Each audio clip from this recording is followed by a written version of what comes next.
This is Eddie checking in. This is Gage checking in, and this is Two Boys Podcast. Episode 10. We're in the double digits, everybody. The big 1-0. Hey, that's my lucky number. Really? Yeah. This is Eddie's lucky podcast. Yeah, January 10th is my birthday as well. So I'm just piggybacking off my own birthday. Yeah. Flex, but okay. Flex that's cool. Kind of like 0110. Yeah, oh, yeah. I love that. So what's the word when it's like spelt forward and backwards the same way? Palindrome. Yep. Palindromatic. What's a month? Is that okay? Anyways, we're already tangenting. Yeah. Clover checking in, and this is Two Boys and a Dog Yeah. podcast. Yep. So, quick rundown for social media as always. You can find us on Facebook, Twitter, YouTube, and any podcast platform that you think of. We mainly post on Anchor, but Anchor slowly rolls out all of them on platforms. And we just got Apple unlocked. Yeah. So now there's no excuse if you're not. You can't be like, I can't find it. You can. Yeah. It is on Apple. It's actually going to go through all the platforms. Just in case you need to tell a friend about this, I can tell you exactly where we're all heard. We're definitely heard on Spotify. Definitely now heard on Apple. Thank God. We're also on Google Podcast, Breaker, Overcast, Pocket Casts, Radio Public, and Stitcher. We might even get more platforms soon. I didn't even know there was more. SoundCloud. Not Spreaker for some reason. I still use Spreaker, but I've heard iffy. Whatever. Yeah. Anyways, yes, there should be no excuse, Apple or Android, unless you have like a Palm Pilot. Then go to your computer. Unless you're like Warren Buffett that still has a Nokia flip phone. Yeah. So yeah, find us there. Again, as always, if you have anything to say about us, complaints, praises, whatever, put it on the Facebook group. Two Boys Podcast is the Facebook group. And we all, I pretty much run all the social media stuff, so I'll, be on top of it to the best of my abilities, to be always, vigilant and, trying to constantly be posting and, you guys can definitely interact with us, I'll definitely answer. So. Yeah. And send in topics too. If that's what you want to hear us talk about certain things. We're just two dudes in the room rambling about our life. So we actually can't get out. So like, yeah, I sleep here in this chair. I never leave. Yeah. The water that we have in the cups is all the water we have left right now. It's recycled piss. So. Please send help. Please send help. Yeah. So, anyways. But yeah. So the rundown. So today we're going to be talking about goals. Understanding your worth. Boom, boom. Let me just get my nice dandy notebook. Why deny it? We got table of contents. We'll just touch upon our 10th episode and what kind of that means for us. Not just being the 10th episode. Wow. And then higher education and the alternatives to higher education. Yes. So, yeah. So, I guess, Eddie, take it away on goals because you had a major breakthrough. So, yeah. There's always some, like, silver lining that you have to kind of go through when this kind of stuff happens. But so for work at our particular coffee shop that shall remain nameless. I was given an offer for a promotion, and I'm very grateful for the promotion. I'll premise that off. I am grateful for the promotion because it will allow me to have more cash flow and like be also able to start paying my loans off, which is really important and what I really want to do starting this year. But not to get so caught up on myself and like sound super entitled about it, but in terms of the compensation of how much I'll get paid wasn't what I expected it to be in comparison to what I've heard from what other people have gotten. So I was a little let down from that. And when I did try to ask for like just a slightly higher wage, they were like, no, that's all you're gonna get, and then you'll get that increase for next year, so don't worry about it. So begrudgingly I accepted it, and I was really pissed after that day, and it just I felt hopeless because you kind of build yourself up to this one big moment, and then it kind of like doesn't fall flat on his face, but it just falls short. So it's kind of like you're trying to grab a rail and then you just miss it.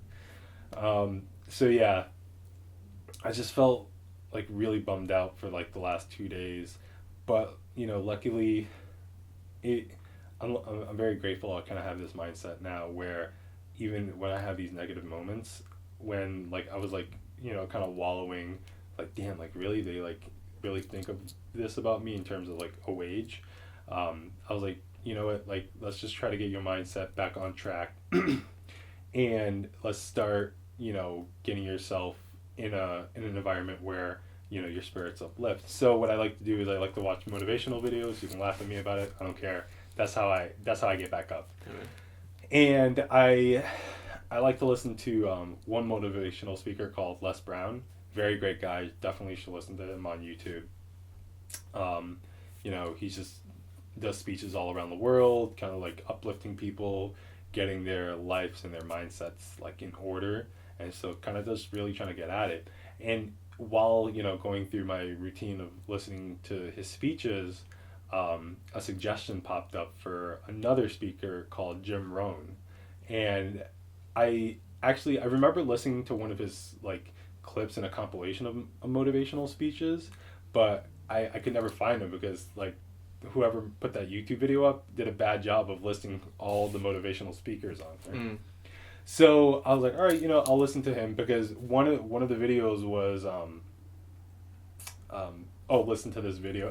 All motivational speech videos on YouTube are very clickbaity. He's like, this is the best speech ever. It'll change your life, and you'll never like work from home for $35 an hour. Yeah. Like, wait, what? So I clicked on the video because I was like, yeah, sure, why not? And I just started to listen to it. And what's interesting about motivational speakers and their speeches, everybody has a very particular way about how they talk, their demeanor, their cadence, their rhythm. Very nuanced, very specific things that like really helps them stand out. And so Jim Rohn has like a very interesting way to emphasize on words. He'll like let them droll a little bit. So he'll be like, he was like, you gotta go to school because it's really important. Like he'll do things like that. But like those, like the way he hangs on those kind of words, kind of like it like rings in your ear a little, not in a bad way. It was like, okay, makes sense. Stays with you. Yeah. So I was listening to his videos, and so he had one video where he was talking about the future, and he was like, when the future is clear, the price is easy. And so when you go a little bit deeper into that, he was like, when you understand, when you have anticipation for the future, the things that need to be done to get there become much more clear. So essentially the price. So, the future entails like, reading books, going to classes or seminars, personal development. Those are like the prices that you have to pay in order to have that outcome in the future. I was like, wow, like that's crazy, because I never really like thought of it that way. And he just has such a like way with words and kind of really explaining things and the perspective of all. And he uses stories to emphasize his speeches and his lectures. So it just kind of just all ties in everything together. So yeah, so after that really started to bring my spirit up, and then I was like, you know what, I think this situation is the perfect moment for me to start setting a goal so I can leave our large chain coffee shop based in a Pacific Northwest city. Yeah. So I'm covering like the name that's on there, but yeah, this allegedly paper, has my goals listed out, and really, I'll read off. Go over like obviously not every single word, but what are you gonna be? But so I stated what the goal is. So it's to quit my job within a year and to have an equal or better paying job that's in my field. So I definitely want to do something with furniture or upholstery. Mm-hmm. So it would have to be a job like that. And so the things that will help me achieve this goal, not specifically like the task that I have to do, but the mindset and the things along the road that will help me. So like education. So like I read a lot, so I'm always learning topics that I am interested in, not necessarily things that I don't want to learn. But that's another interesting thing Jim Rohn was saying. He was like, if there's something that you don't like but it's informational, learn it anyways. because it's still going to be useful for you. So just always learn. Practice. So in terms of practice, I do upholstery at home and then on my second job. I like to draw any like design ideas that I have, and then also documenting and posting things on Instagram. So like I can track my journey, and also it helps build an audience for any prospective employers or people who like are interested in the stuff that I do too. Setting smaller goals to help my bigger goal, because quitting is easy. Like, yes, I can put my 2 weeks in and quit tomorrow if I wanted to, but I wouldn't have a job set up. So I'd be essentially screwing myself over. So setting up smaller goals to help the bigger goals, kind of like chipping away at it rather than kind of like trying to rip the whole thing down all at once. Yeah. So definitely doing that.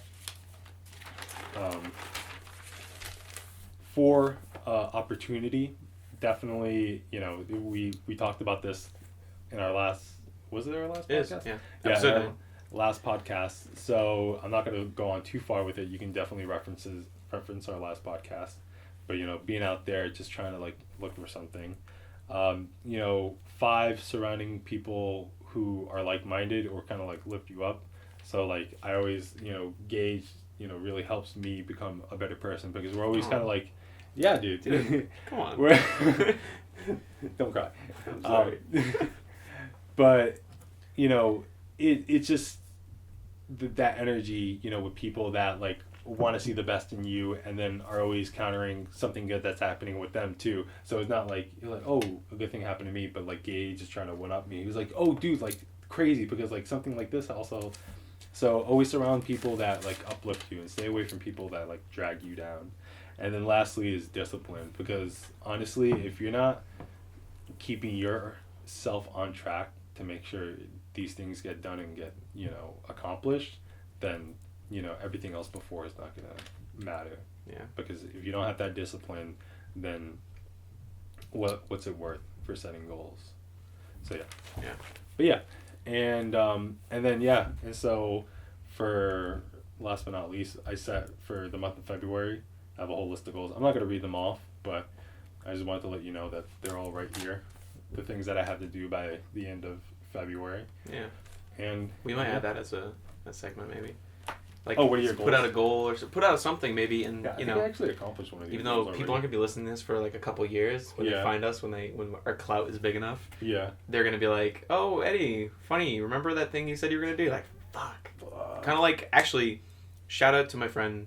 I don't know if she wants to be named, but shout out to her for talking about access on this podcast, because I took an ASL class, American Sign Language class, in college, and I was so rallied by the deaf community and deaf accessibility for video productions and having access to captions. Now I know who you're talking about. Yeah, so she called me out on my bullshit, and I'm glad that she did.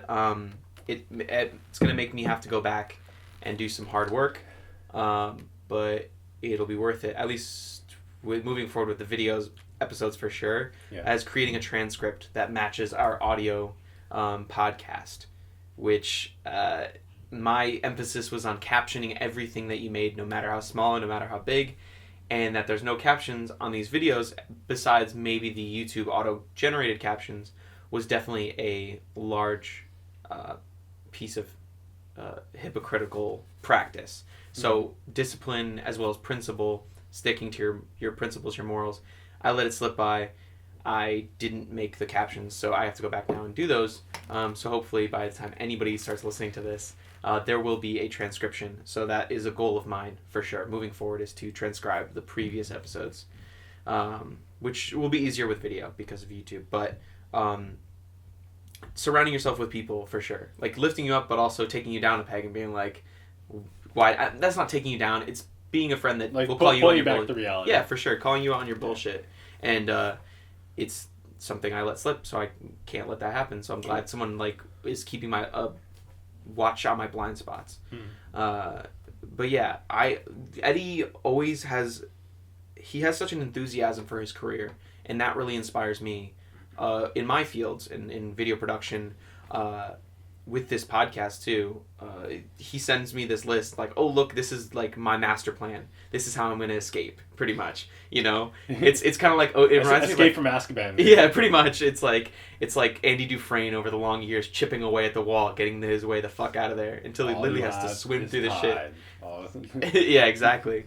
So it makes me more inspired to set those goals because I'm very goal oriented. I'm very deadline oriented.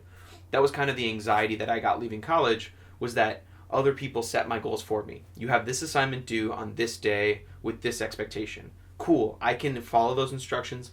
I can follow that design, and within there express my creativity. But now I'm my own teacher. I have to set my own goals for my own times, for my own criteria, and that left me in a bit of an anxiety.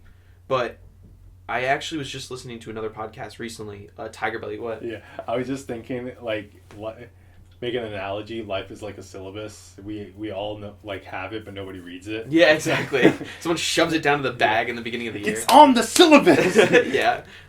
Peak. Yeah. Oh shit. It's okay. That'll like pop. It'll be better when we have mics. Yeah. Look forward to future episodes. But yeah, I was listening to a podcast recently, Tiger Belly podcast. Bobby Lee's podcast, and he had Jordan Peele on, the creator of Get Out, and he was talking about Get Out. This was press release just after, and he was talking about how he used to smoke so much weed and get really inspired, and he was such a stoner, but the weed, which was his inspiration, like which would put him in a mindset of inspiration, was also a deterrent for executing his creative ideas. Mm-hmm. So it took him getting stoned with his friends to come up with the idea of the sunken place. For those who've watched Get Out, you understand that the sunken place is a very interesting take on anxiety, depression, a mental place in your mind that you cannot escape and that holds you in this like really dark space and keeps you from doing anything. Ironically enough, it took him, whereas in his words, like getting sober, not getting sober, it's not like he was addicted, but stop smoking weed for him to execute the idea that he dreamt up over these years. And so it was an act of discipline to stop something or do something that he knew would further his ability to create, which was, you need to clear your mind, you need to stop smoking so that you have the mental fortitude to produce this idea.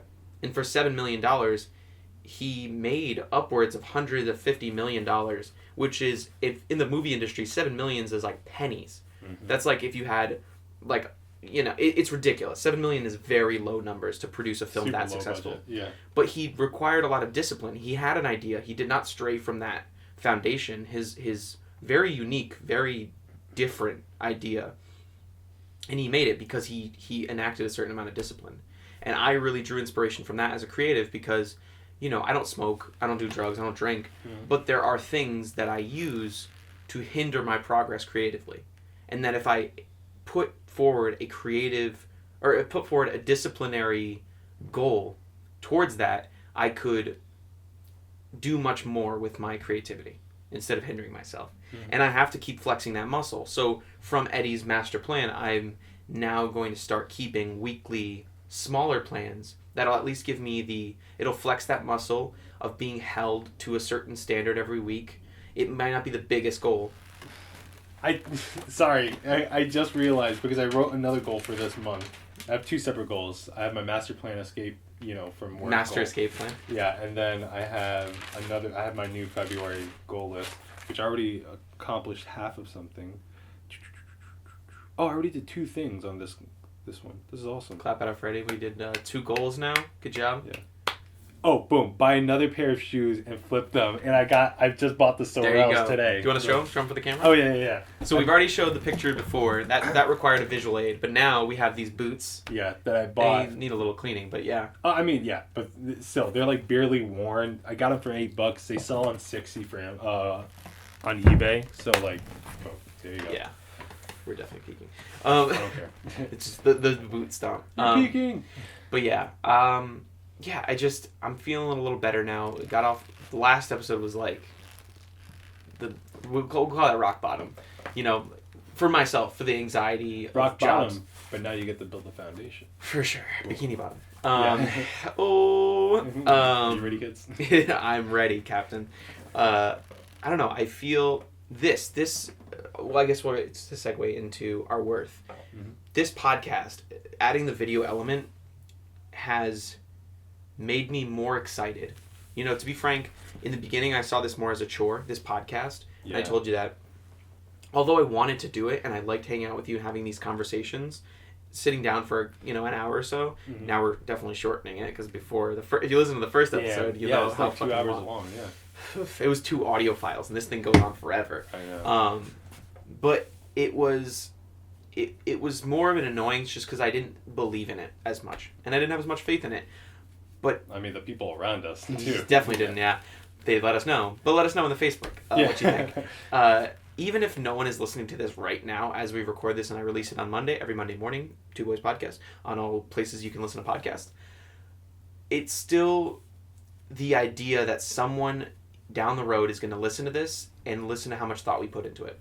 That we sit down before the podcast and we have our pre-pod discussions for the more edgy stuff that we can't include on any recording devices. Yeah. But sussing out what we're going to talk about. And I get to sit down with this video and I'm given enough material. It's a single camera operation right now. Fingers crossed.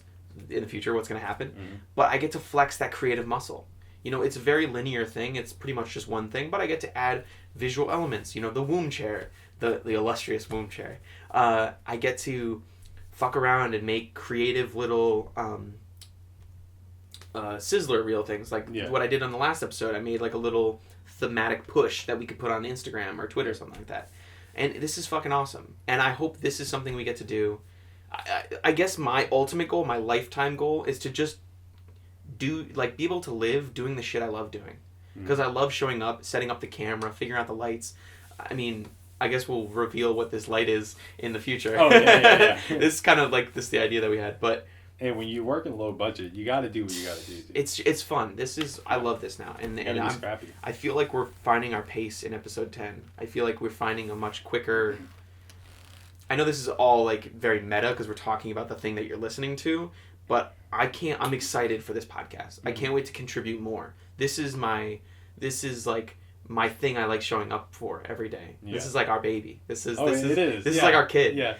And we're fucking making it together and this is fucking awesome because for whoever the fuck shows up to listen, I want them to hear how much enthusiasm there is behind it. And I feel like in the beginning we were like fronting as like it really was like that. We have to. I mean, even in our I think third episode when we were like, shit, we gotta maybe tone it down. Yeah. A bit. We were like, we caught ourselves and we're like, maybe podcasting is easy because anybody can do it. Yeah. But understanding what you're podcasting for is just another step. It's just a form of self-realization and self-awareness, saying that it's easy to ramble on for an hour or 2 hours, but you guys hold down to a subject. Yeah. And talk to an audience. Yeah, talk to an audience that actually can relate and converse with you, have a discussion. Yeah. So and this is our documentation. There's layers to it. There's layers. This is our journey. I know it sounds very like lofty and like hoity-toity, but it's not. We're not where we want to be. Mm-hmm. And we're recording where we're at when we're not where, like you're talking about a master plan about how to get out of a job. Dude, I can't wait. So I can't wait to look back on this. Like this for us it can also be like a fucking scrapbook too. Mm-hmm. Like we're recording ourselves at a time where maybe a lot of people are, or where a lot of people were, and they want to relate to that. And maybe there's people who are out of the shit who can sound off on the Facebook or sound off on Twitter, tweet us, where they are now. And I would fucking love to hear that because as much as we're trying to provide something for other people, provide for an audience, we're also fucking two boys in this podcast. Yeah. And in this room that we can't get out of. Yeah, exactly. We literally cannot escape. We're hoping on your support to get out of here. Check for our Patreon next week. No, but, people start sending us shovels and vegetables. Dude, I'll tell you about it after. The Twin Peaks. It's a weird... That's too like niche to get into now. But I'm trying to learn from other people. And actually, quick update. Speaking of which, the career thing I told you about last week, that there is a certain big career opportunity that a certain regular helped me maybe possibly get. Definitively not going to happen this year. Oh, really? This organization has already started. They have brought on their production team that they're going to be working on. It's totally fine. They basically had a burner. What's the word? Boilerplate. For when, like, cookie cutter boilerplate. Yeah. Simple copy and paste email was sent back to me saying, we reviewed a lot of people's things, and it seems like that we, I was like, oh, this is already a fail, because they didn't say congratulations off the top. Yeah. But then he got to the bottom part of the body of the email, and he said, I would love to sit down with you and talk about, maybe he didn't say I would love to, but he basically said, if you want, we can sit down and talk about how you can prepare yourself for getting hired in 2020. Oh, okay. Which is fucking Your more. plan.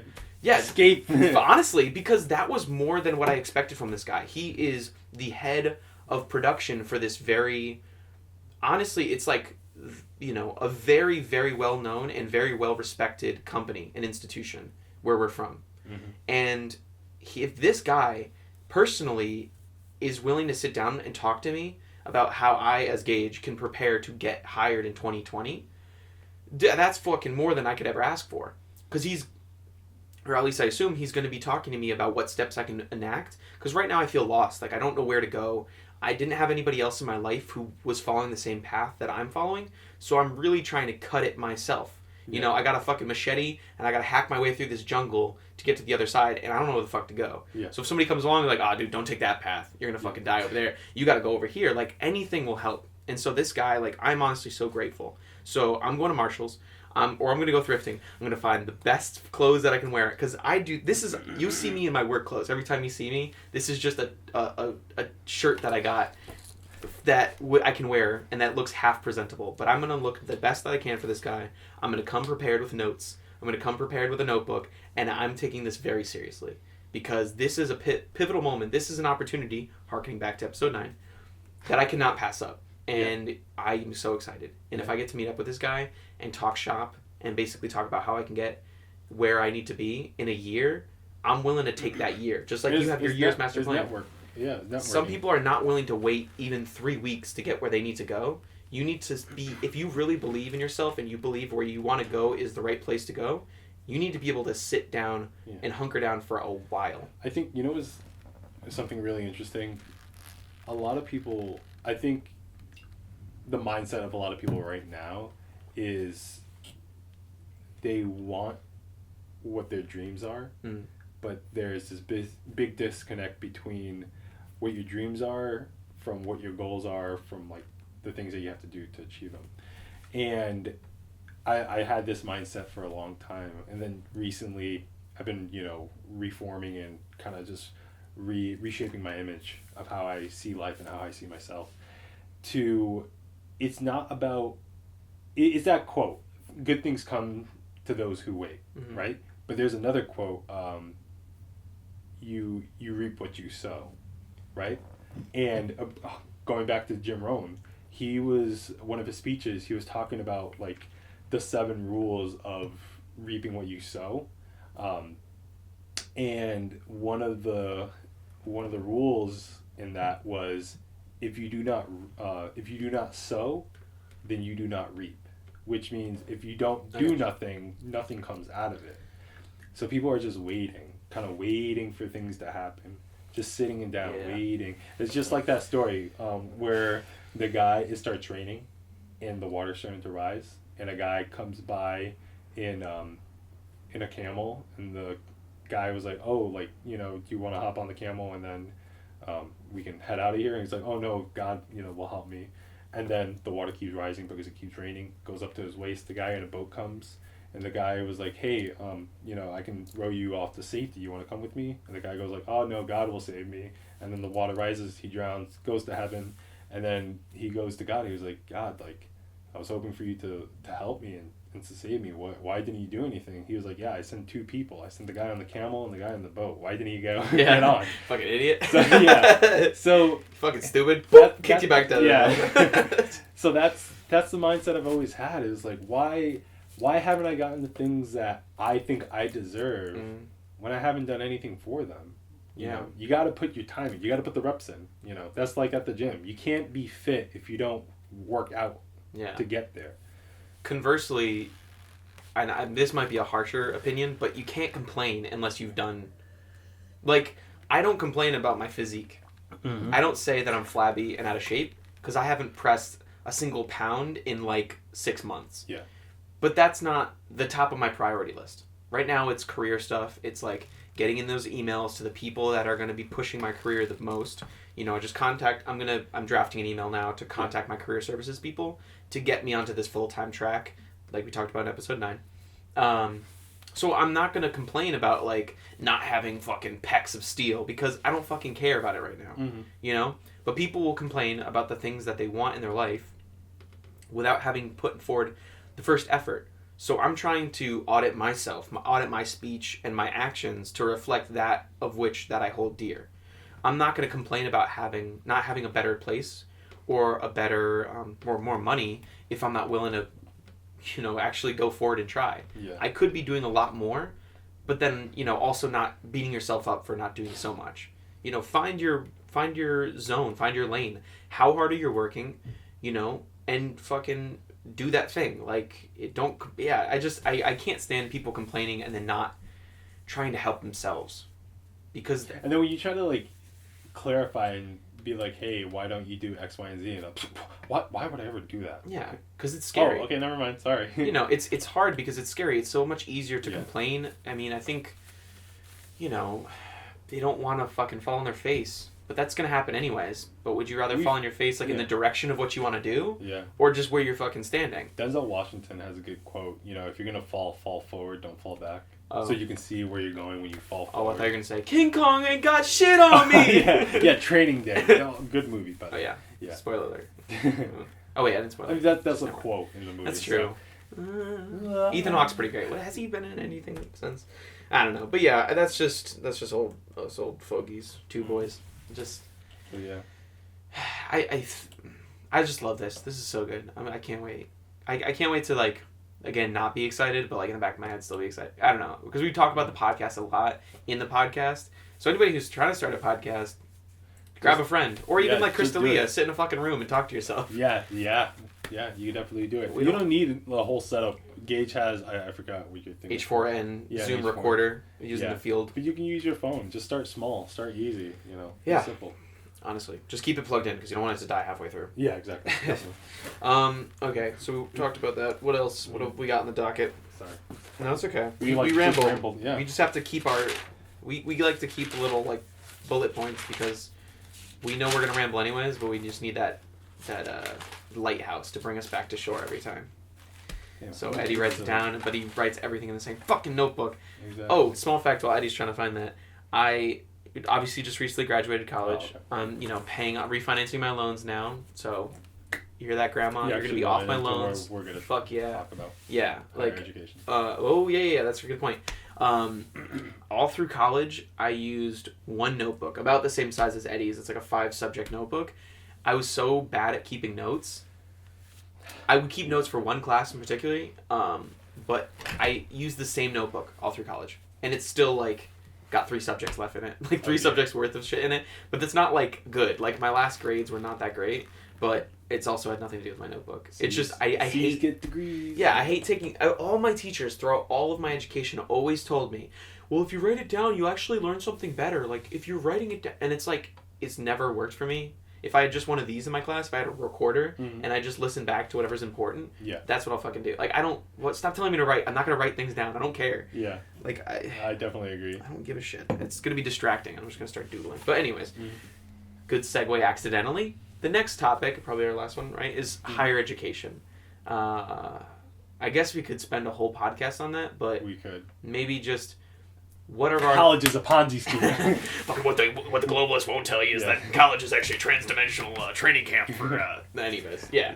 I guess I'll start. If I could go back in time, I would tell myself not to go to school. Oh my god, same here. But Well, partially because, ironically enough, the first day of class that I ever had going into my 4-year degree, we had a map where it showed where you need a license to practice like architecture and interior design specifically. There was a whole like U.S. map showing where you needed a license or an equivalency test to say you're allowed to practice it, and where you didn't. And we're all sitting in the classroom and was like, why the fuck are we here anyways? Was Mass not on the map? Yeah. No, what Massachusetts was, you need, it's called, I forgot what it was called because it doesn't even apply to me anymore. But yeah, you need like an aptitude test essentially saying, hey, look, I know X amount, so I have the ability to practice it at a higher standard. But yeah. But what that it all kind of just went right over our heads, and disregard this part of the podcast if you want to be a lawyer, doctor, rocket surgeon, one hell of a career, rocket scientist, any of the hard scientists or any of the hard sciences or lawyers. Please disregard this because all those obviously need licensures. Yeah, those are different. Yeah, but if you're in the more creative fields. Personally speaking, if you want to learn German polka history, maybe college is not the best idea. Interpretive, Swedish dance, dance theory, underwater basket weaving, gender classic. Studies. Oh shoot, we're gonna bleep that out. Yeah, Gage bleep that out. It's unless you really need to, don't. That's just the short answer, and it can be summed up with that. Because I wish, I mean, we're firmly in a day and age now where the internet has brought us up to... For sure. Don't go to film school. Don't go to film school. I don't know why anybody still goes to film school. I decided to be a communications major halfway through college. I originally went to school to be a therapist. I changed my mind. I'm glad I did. But it made me realize the non-necessity. And this is someone from not a professionally working filmmaker. But... Akira Kurosawa didn't go to film school because it didn't exist. Or did he go to... Shit, I misspoke. My bad. My bad. I'm going to retract that. Bleep that out. No, I'm just kidding. I made mistakes. But there are filmmakers, the very first filmmakers didn't have film degrees because there wasn't a fucking degree for it. They made it. And obviously that's like... They're since created a screen language and there are standards and stuff, so yes, it might be good. But all you're paying for is connections. So if you don't... if you're too lazy to go out there and pound the pavement and try to get clients to do work, then pay a lot of money to go to school and then have your teacher talk you up at some social event that might get you an internship at a production house. But if it's not worth it for you to pay tens of thousands of dollars to maybe offhand get a connection, my tummy is just rumbling, then don't. Because, you can go out there and you can get those connections and you can make stuff on your own. And masterclass. If you really want to pay for education, before you send out your applications for Emerson and BU and all these different schools, pay $90 for one of your favorite creators on masterclass. There's these comprehensive, please be a sponsor. Please be a sponsor someday. Please be a sponsor masterclass. They even have Gordon Ramsay on there. No way. He teaches cooking. Most of it, I heard, is just knife technique. But still, Gordon Ramsay has a masterclass. Hey, dude. Yeah. When you're learning from him, I'll learn about boiling water. Pretty much. I burn it. So yeah. But pay $90 for this comprehensive class. If you feel like you still need to, learn more, check out the catalog. I don't think you need to go to class. Oh yeah. There's Skillshare too. Yes, lynda.com. Oh my god, dude, I love Lynda. Like when I was in my grad school, we had Lynda for free. Yeah. That's the thing, you're paying so that you can get other people's services for free. Why not just pay for those services and not pay tens of thousands of dollars? And then you can get Adobe Suite for what, $20 a month with all of the programs. And if you find like a job that, I don't know, man. How to dismantle the college regime in honestly, 10 minutes. How to dismantle it, you work for a college. Yeah. And then you get all the educational discounts off shit. Mm-hmm. Especially if you like Apple products and you go to the Apple store and you get those educational discounts. Oh, wow, yeah. But then, let's bring it back a little bit. Yeah. Okay, skills, right? Because I know people who work at Apple, they have like really good applicable skills. Like if you work in the Genius Bar, they teach you everything in terms of the components of Apple products and how they work, how to disassemble them, what like pieces need to be replaced. when you understand that, that's like a high marketable skill. So if you worked at Apple, for example, and just hightailed it out, you can have like your own like niche repair shop. He was like, yeah, just bring me your computer. You don't need to go to Apple. Blah blah blah. Every guy, I don't want to like throw. Apple sends a cease and desist. I know, right? Two Boys podcast trying to dismantle the Apple regime. Return my iPhone. Turn in all Apple products. You're not allowed anymore.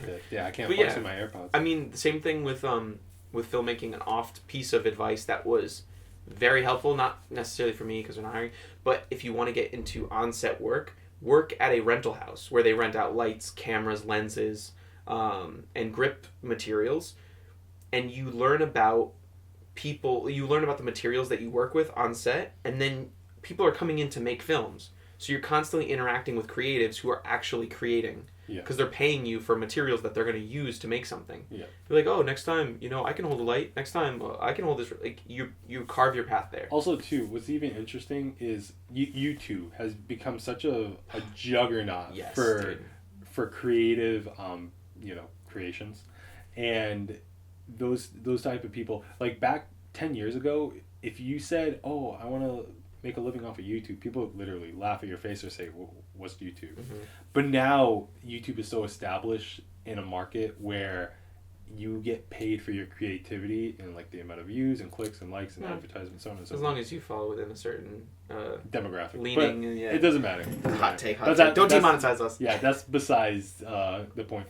But like, if you don't want to go to film school, buy a camera to start posting your shit on YouTube. Yeah. Now you have like YouTube Originals, YouTube Red, and like those have created their own climate of a market where it's now self-sustainable, and it's actually attractive to the entrepreneur or the camera holder who, like, if they wanted to go on their own, then it's not as scary as it used to be to do so. Oh shit. That noise was... Disregard that noise. Yeah. Also, I mean, and this was kind of like the philosophy of Jerry Seinfeld. He told all young comedians, don't be a comedian. He basically just flat out told him, he's like, oh, Jerry, you're my hero. Like, Seinfeld was like, basically stumbling over themselves like he's a deity because he's probably the most known comedian throughout comedy, like stand-up comedy and show history. Obviously, Kevin Hart is huge now, but... he told all of them, don't get into comedy. Don't do it. Because he realizes the people who are weak in constitution enough to just quit right there when he tells them to quit shouldn't be in the business anyways. So I would say to everyone thinking about going to college, do not go to college. Because if you're resistant enough, obviously barring any lawyers, doctors, rocket surgeons, if you really, really want to go to college, if you really want to incur that debt or make your parents incur that debt, and you really think that's the path you need to take, go right ahead. But only if you absolutely think it's necessary. Yeah. Or unless you can cash flow. If you can cash flow and not go into debt, then by all means, go to college. That's a good point. If you just have tens of thousands of dollars. I'm sorry. Yeah, if you do have the money, just go do it. Please waste your money on that. I know, right? on these tax-free institutions. It's because a lot of majors out there are overpriced and not as big as of a contributor to the market. Mm-hmm. So you can't think that going to school for German polka history is going to get you very far in life. Yeah. Also, college degrees are just by the year being devalued. Like now like nannies in rich neighborhoods need a bachelor's degree to like watch somebody's kid. Oh my god. You know what I mean? That's kind of an over exaggeration, but not really. Like it used to be that a high school degree was just enough, and now it's not enough. But now it's like going back. Well, it's not so much you just need a high school degree, but it's like, what are your skills? Yeah, well, that's what I mean is no matter what degree you have, they've already seen every bachelor come through the door. Not bachelor like somebody who's single. I mean, they've seen every bachelor degree come through the door, and they may or may not be getting the results they need. So now they're just turning to people and like, look, what can you provide for me? Straight up. Yeah. So are you going to spend those 4 years following a curriculum that'll teach you how to give someone a certain thing, or are you going to go your own way? One of them is a lot easier. Like I was saying before, it was a lot easier when people were giving me things to do. But if I had it in me, I could have for 4 years been building on my own shit and like going in a direction without hearing someone's voice in my ear. And maybe I could have done something, or maybe I couldn't have. I don't know. I can definitely pay off the debt. It's going to take me a while. It's going to take me a long time. but all colleges give me is a better credit score. Yeah. You know, and I do appreciate the connections. It just, on an investment and return on investment, for most people, it's not worth the return on investment. Mm-hmm. There is no ROI in Yeah. college. Yeah. Because it's a huge payment up front. Yeah. But yeah, I'm just repeating myself at this point. So. But yeah. Yeah. I think that's. I'm just heated. Now that you have the college debt, you become resentful, and I mean, nobody knows. It is what it is. Yeah. But it's you just have kind of. It is, yeah. Yeah. You know. I can't blame it. I made that decision. But. And I'm glad that you can see it in both ways, right? Yeah. You know, it's the government's fault for designing a system that automatically approves you for a high, you know, numeric loan with along with a very high interest rate to somebody whose prefrontal cortex hasn't even fully developed yet. So, you just got to think about it that way. You know, there's two sides of this coin. Huh? Sorry, I didn't mean to interrupt. No. I was just feeling a hot take. There's no rush. There isn't. Don't feel so pressure to be pushed right out of high school into college. But my education is gonna lack. No. Every year you spend on this fucking earth is your education. Mm-hmm. So take your time, please. Obviously, high school you need to finish by a certain year. They're gonna kick you out if you're like 30. Yeah. You know, then you need to go and take your GED. Finish high school. No matter how shitty you feel, like, oh, but I can flip shoes on the side and cool. But if it falls through, finish high school. Mm-hmm. You have so much time ahead of you. Yeah. I doubt that our audience is going to be like 13-year-old kids, but if there's any younger kids listening, finish high school. Or parents listening too. There's only 3 things that guarantee your success in this country to a 98%. Don't have kids before you're 25 and married. Oh, yeah. Have 2 parents present in the household and finish high school. One of those things is out of your control. The other 2 are not. So do not have kids before you're 25 and married.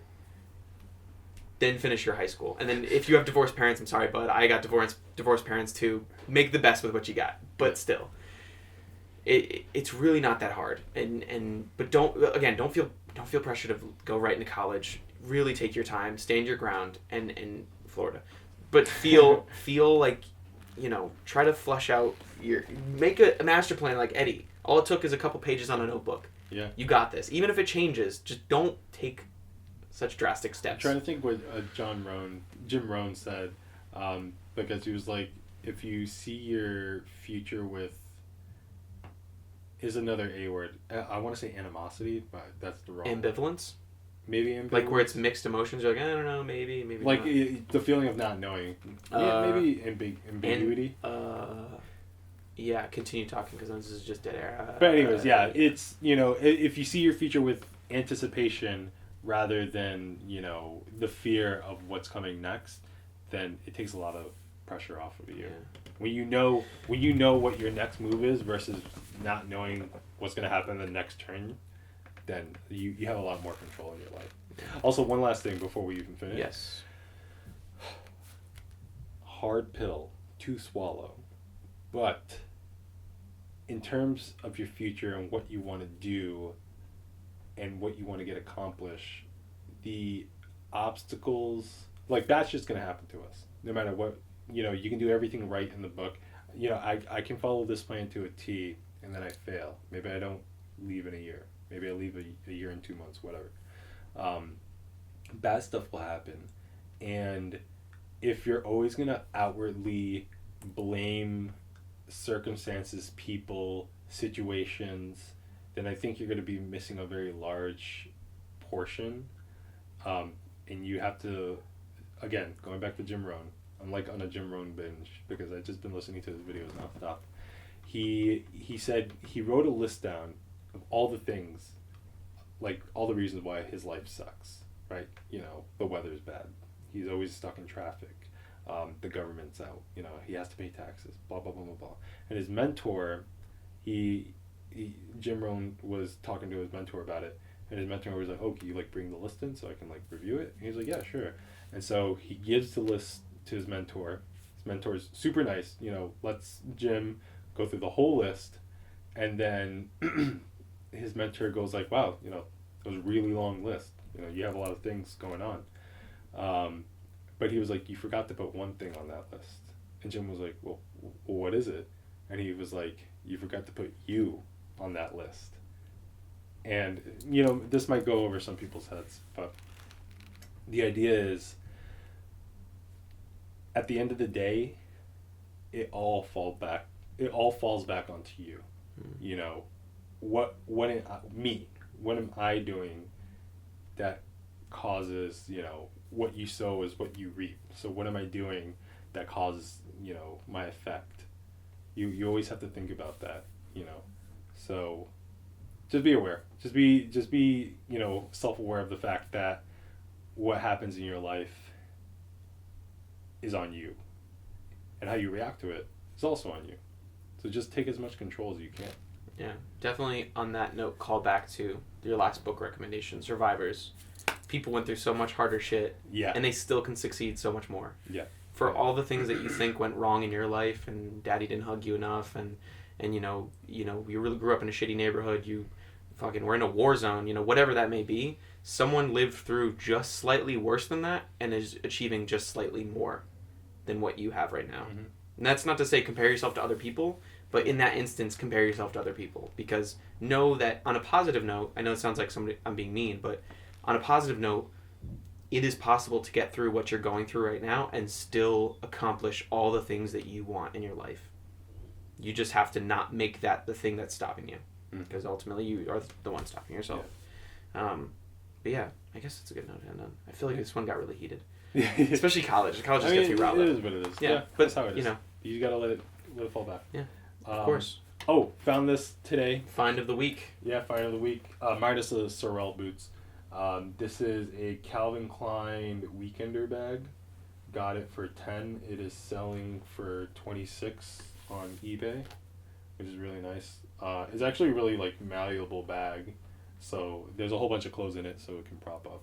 And because we didn't have enough cue for visual aids, I'm going to cover Eddie's Find of the Week with my Find of the Week right now, which is a men's small, iconic 2013 Boston Marathon windbreaker. It's the windbreaker they give out during registration for your training before, and since this year, actually, Boston Marathon Monday, Patriots Day, is on my birthday, April 15th, Monday, April. 2013, obviously, the year that'll live in infamy, or the moment that'll live in infamy, the Boston Marathon.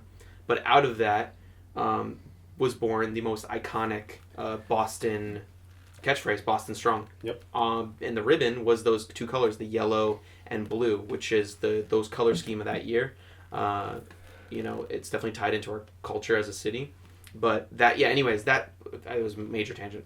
That windbreaker, bought it for I think $6, is going for $40 on eBay. So, especially during this season, people are gonna want to jump on that. I'm excited. So keep you updated on that. I was sitting on that Patriots mug until the Patriots won the Super Bowl. Go Pats! So I knew for a fact that thing was gonna sell. Yeah. By the way, I don't like sports, but still go Pats. Yeah. But yeah, maybe they'll make that a segment. We got our book recommendations and movie recommendations, but Find of the Week. That's Find of the Week. That's kind of what we do. Yeah. And maybe it'll actually let us turn in. And that's too much in baseball. We're not gonna talk about that. Yeah. On to the next segment, the very final. To wrap it up, I'll shoot it over to Eddie for his book recommendation of the week. Book recommendation of the week is Laws of Human Nature by Robert Greene, and that book is really about kind of the laws of human nature, how do we think, how do we act. The book goes through chapters about the different types of, I'm losing my head. It's just so packed full of information when it comes to how we use power to hold it over other people's heads, or manipulation to get what we want. Narcissism. Robert Greene talks a lot about narcissism in the book, and how there are different types of narcissism. There's the theatrical narcissist. There's the extreme narcissist. There are also types of narcissists that have no identity of self. And really how you identify these people, and then how you interact with them at the same time. So it's actually free on audible.com.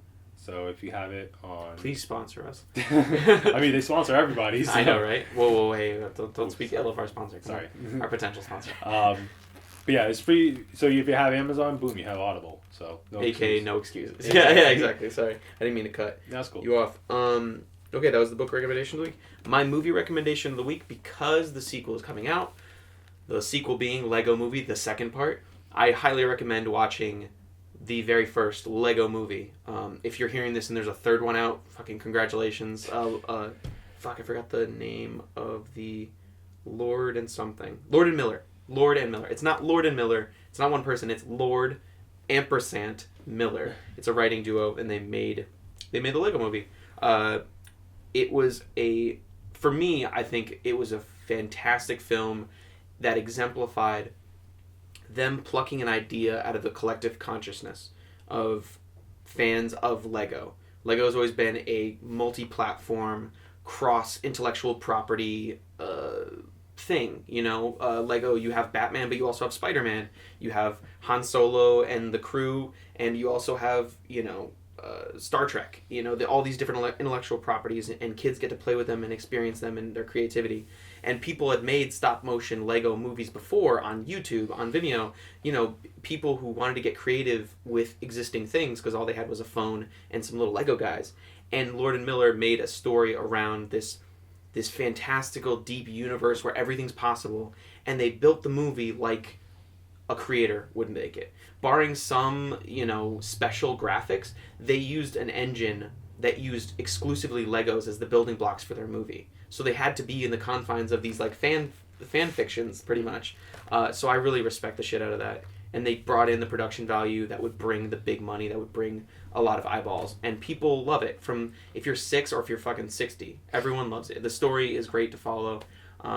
It's about creativity and finding yourself and getting rid of excuses. Mm-hmm. So That's pretty cool. love Lego Movie. Best recommendations. But on that note, I'm going to get out of here. Yeah. This is Gage checking out or signing off. Fuck. This is Eddie checking out or signing I know off. I fucked you up. Sorry. Ah! Let's just start. This is Gage signing off. This is Eddie signing off. And this has been Two Boys Podcasts.